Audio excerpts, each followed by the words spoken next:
அனைவருக்கும் வணக்கம். இன்னைக்கு நம்ம பார்க்க போகிறது திருப்பாவையினுடைய 13வது பாசுரம். ஏற்கனவே 7 பாகவத பெண்களை எழுப்பி கொண்டு ஆண்டாள் இப்போ 8வதா ஒரு பெண்ணினுடைய வீட்டு கதவருகே போய் நிற்கிறாங்க. இப்போ ஆண்டாள் என்ன சொல்கிறாங்கன்னா, அந்த பெண்ணை கூப்பிடுறாங்க. அதுக்கு அந்த பெண் பதில் சொல்கிறா, எனக்கு கண்ணன் மேலே தான் விருப்பம் அதிகம். நீங்கள் போன பாசகத்தில் ராமன் தான் மனத்துக்கு இனியவன், ராமன் தான் பெண்ணின் வருத்தம் தெரிந்தவன் அப்படின்னு சொல்லிட்டுலாம் ராமனை மிகவும் புகழ்ந்து பாடிட்டீங்க.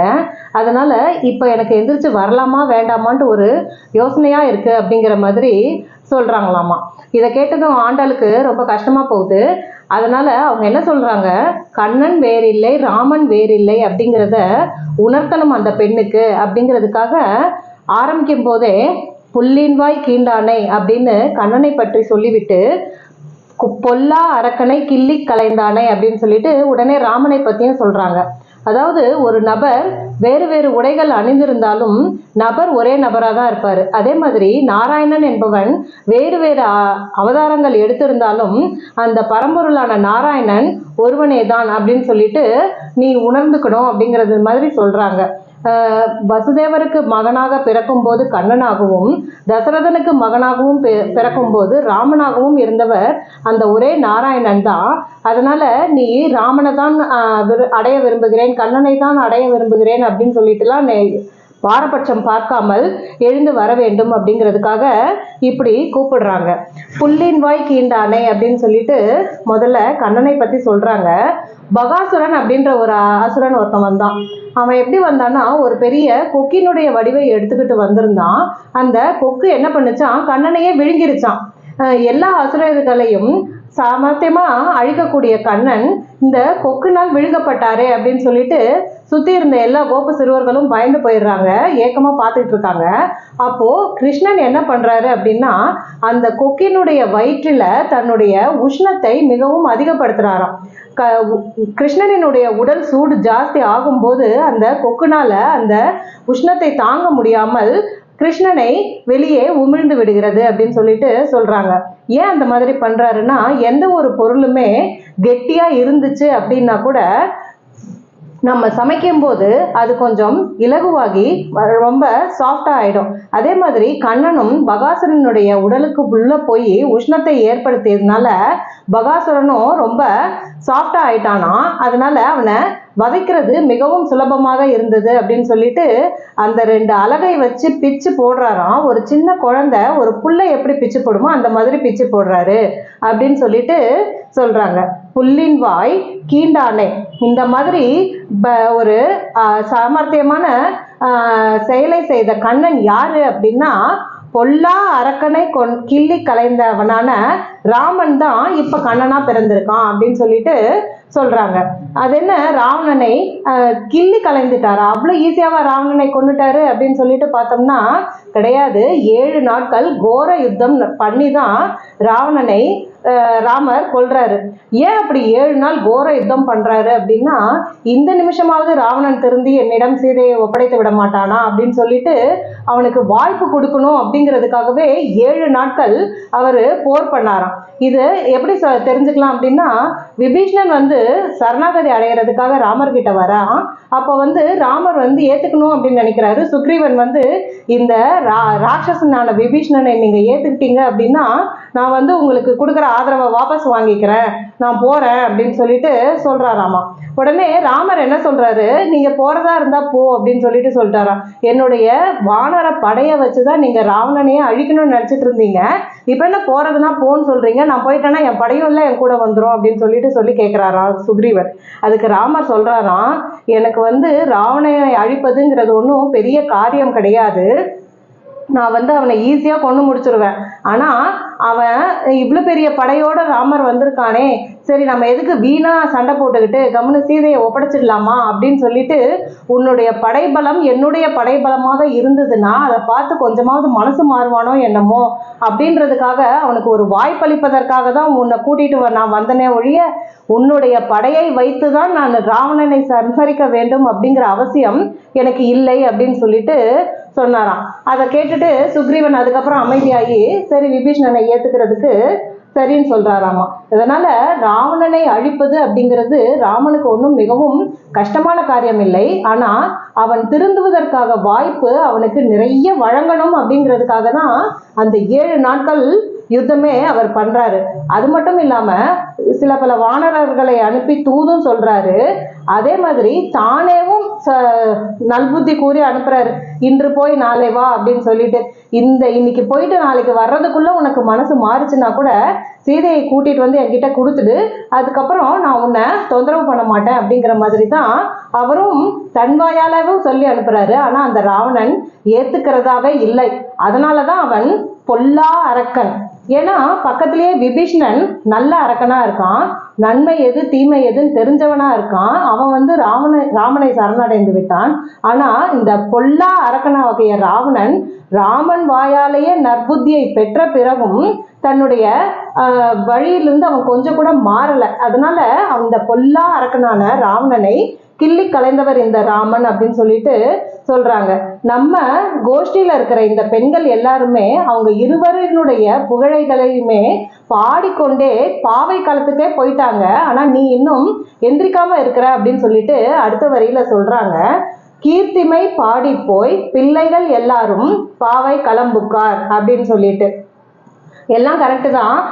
ராத்திரியிலேயே ஏன் இப்படி பாவை களத்துக்கு போறீங்க, விடிஞ்சதுக்கு அப்புறம் போலாமே அப்படின்னு சொல்லிட்டு அந்த உள்ள இருக்கிற பெண் கேட்கிறா. அதுக்கு இவங்க என்ன பதில் சொல்றாங்கன்னா, இன்னும் விடியலன்னு நினைச்சிட்டு இருக்கிறியா, வெள்ளி எழுந்து விட்டது, வியாழம் உறங்கி விட்டது அப்படின்னு சொல்லிட்டு சொல்றாங்க.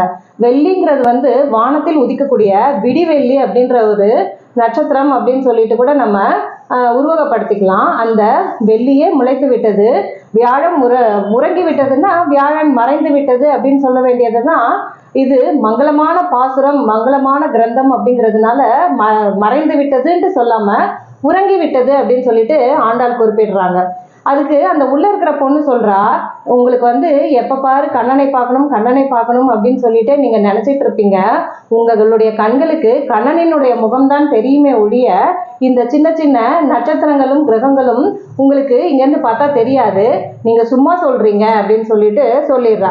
அப்ப இதையும் ஏத்துக்க மாட்டியா, சரி அப்ப அடுத்தது சொல்றேன்னு சொல்லிட்டு புல்லும் சிலம்பினகான் அப்படின்னு சொல்லிட்டு சொல்றாங்க. புல்லும் சிலம்பினக்கான்னு நீங்க 6வது பாசுரத்திலே சொன்னீங்களே, இப்ப திரும்பவும் வந்து புல்லும் சிலம்பினக்கான்னா இந்த பறவைகளுக்கு வேற வேலையே இல்லையா அப்படின்னு சொல்லிட்டு நீங்க கேட்கலாம். அந்த மாதிரி கிடையாது. 6வது பாசுரத்துல பார்த்தது பறவைகள் எல்லாம் எழுந்ததும் செய்யற சத்தம். 7வது பாசுரத்துல பார்த்தது இறை தேட கிளம்பும் போது தன்னுடைய மனைவி மக்களிடம் பேசிய பேச்சு சத்தம். இப்ப கேட்கிற சத்தம் என்ன அப்படின்னா, இறை தேட வந்த இடத்துல மற்ற பறவைகள் கூட, மற்ற கோவர்க்கர்ஸ் சொல்றோம் இல்லையா, அந்த மாதிரி அவங்க கூட பேசுற போது வர்ற சத்தம் அப்படின்னு சொல்லிட்டு இந்த பெண்ணுக்கு அவங்க விவரிக்கிறாங்க. பறவைகளுக்கு கூட ஒத்துமையாக தன்னுடைய வேலையை செய்யறதுக்கு கிளம்பிருச்சு.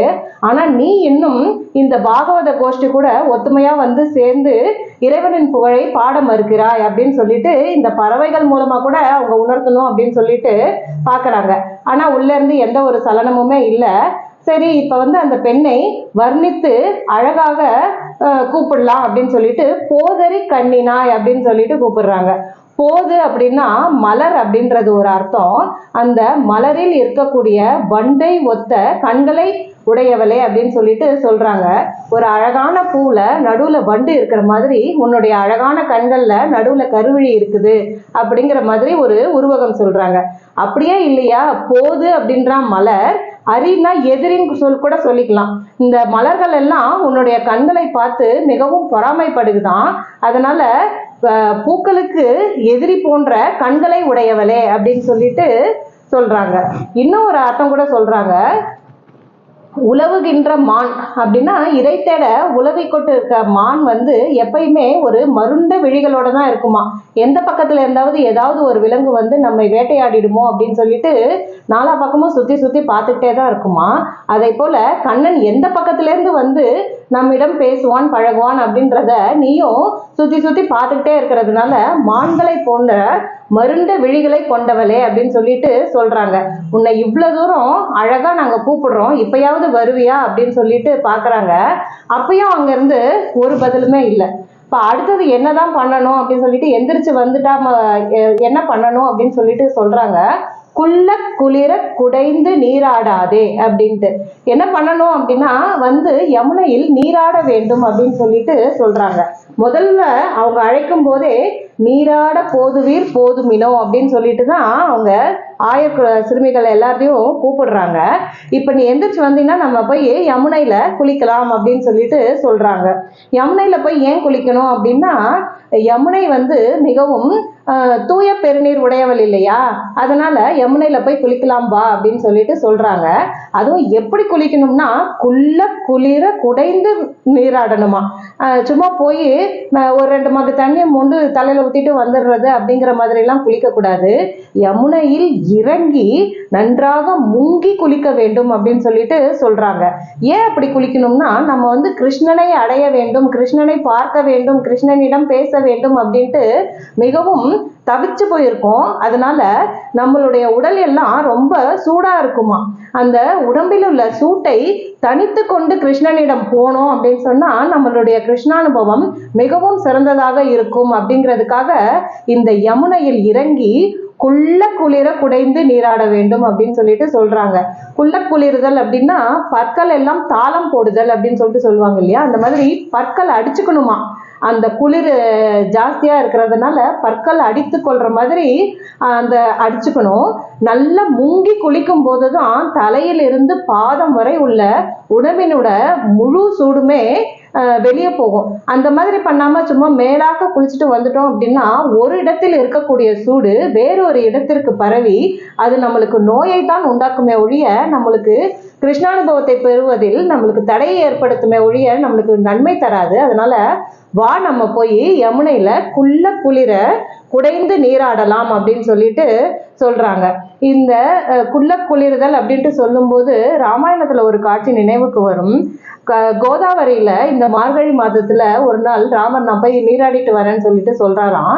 அப்ப லக்ஷ்மணன் பார்த்துட்டு அப்பா இவ்வளோ ஜில்லுன்னு இருக்கேன் இந்த தண்ணி, இதுல போய் நீராடணும்னு சொல்றீங்களே நீங்க அப்படின்னு சொல்லிட்டு ராமர் கிட்ட கேட்கிறாராம்.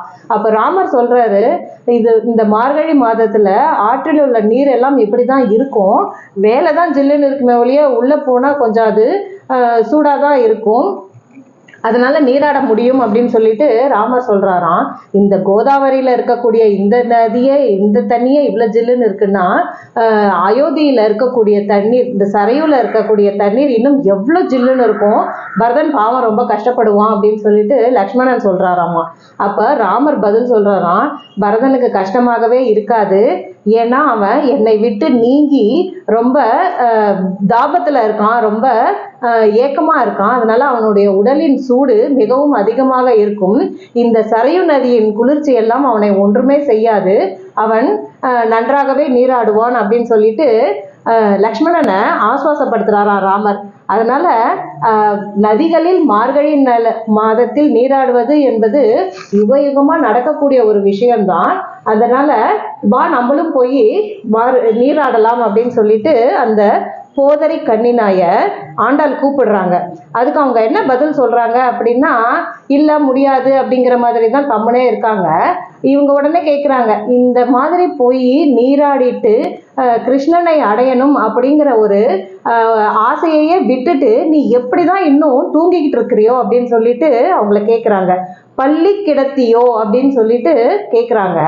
பாவாய் நீ நன்னாளால், ஒருவேளை நாள் இன்னும் நல்ல நாள் இல்லைன்னு நினைச்சிட்டு நீ கம்முன்னு இருக்கியா அப்படின்னு சொல்லிட்டு கேட்குறாங்க.